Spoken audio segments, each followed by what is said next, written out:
There's some poems that just seem incredibly serene on the surface. But every so often, you find one where hiding beneath all that calm is a secret so profound it could completely change how you see, well, everything. Today, we're talking about Sara Teasdale's There Will Come Soft Rain, and we're going to peel it back layer by layer like an onion. But before we get into all that, let's just listen. There will come soft rain, and the smell of the ground, and swallows circling with their shimmering sound, and frogs in the pools singing at night, and wild plum trees in tremulous white. Robins will wear their feathery fire, whistling their whims on a low fence wire. And not one will know of the war, not one will care at last when it is done.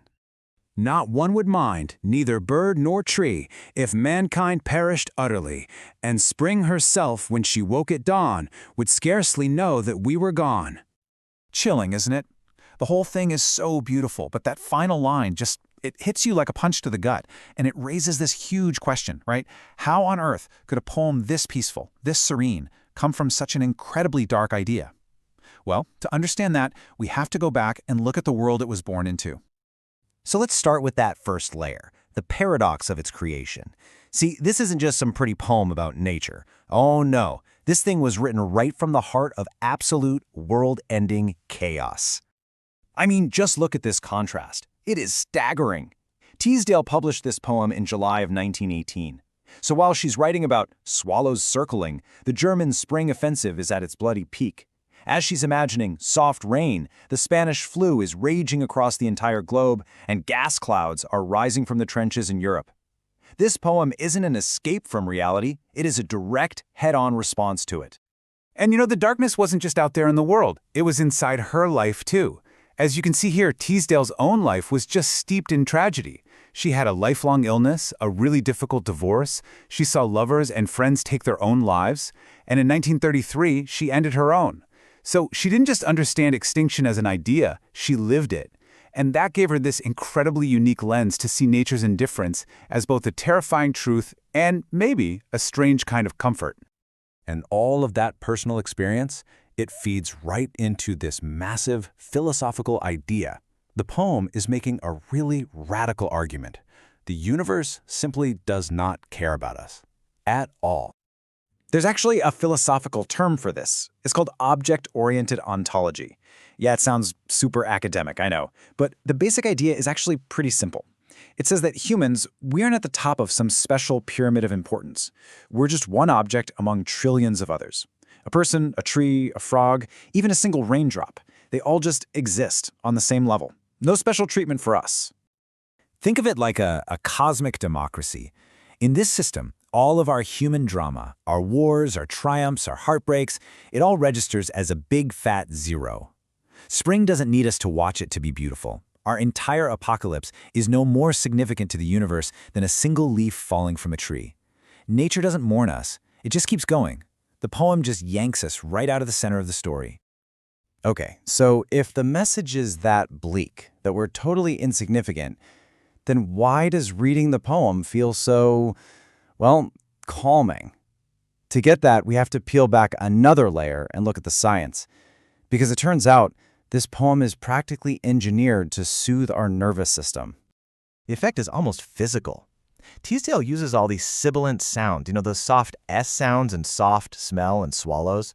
Well, sounds like that actually trigger our parasympathetic nervous system. And it's basically the calm down and relax switch in our brain. Your heart rate literally drops. Your cortisol, the stress hormone, it falls. The nature imagery, it's like a hack for your brain's fear circuits, shifting you from anxiety into a state of just awe. And this is where the psychological genius of it really kicks in. The poem takes our deepest, most primal fear, the fear that we're insignificant, that we don't matter, and it just flips it on its head. Instead of making you feel terror, it offers you liberation. It gives you permission to let go of the immense pressure of being important all the time. Okay, so what do we actually do with this feeling? This is where the poem stops being a 100-year-old piece of text and becomes incredibly relevant to our lives right now. It's a powerful antidote to our modern anxieties. And it all boils down to this really powerful idea. Radical unimportance breeds radical freedom. The moment you accept that the universe doesn't actually revolve around your productivity or your achievements, you are suddenly free from that crushing weight of expectation. Want to try it? You can live this logic for just one day. Step 1. Abandon the metrics. Ignore your to-do list, your deadlines, your calendar. Step 2. Go sit with some birds. Seriously, just walk somewhere you can smell the earth and just listen to the non-human world. And step 3. Exist small. Stop performing. Stop trying to prove your significance. Just breathe. It's an amazing way to fight burnout. Okay, we have peeled back layers of history, philosophy, and even neuroscience, but there's one more layer. And honestly, we've saved the most shocking, the most provocative interpretation for last. We are getting to the poem's deepest, darkest secret. We've seen it as a response to war, as a philosophical statement, as a neuroaesthetic tool for calm. But what if it's something else entirely? What if we've been misreading it all along?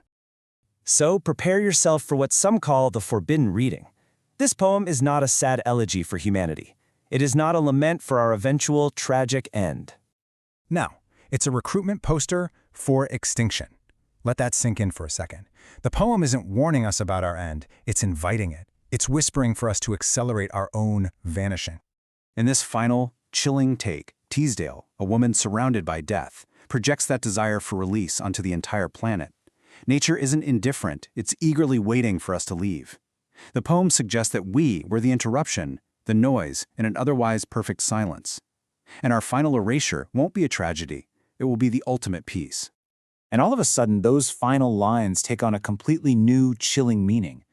And spring herself, when she woke at dawn, would scarcely know that we were gone. Is that ignorance just a simple fact of nature? Or is it a state of ecstatic relief? The poem doesn't just ask if we matter, it dares to suggest the world would be better if we didn't.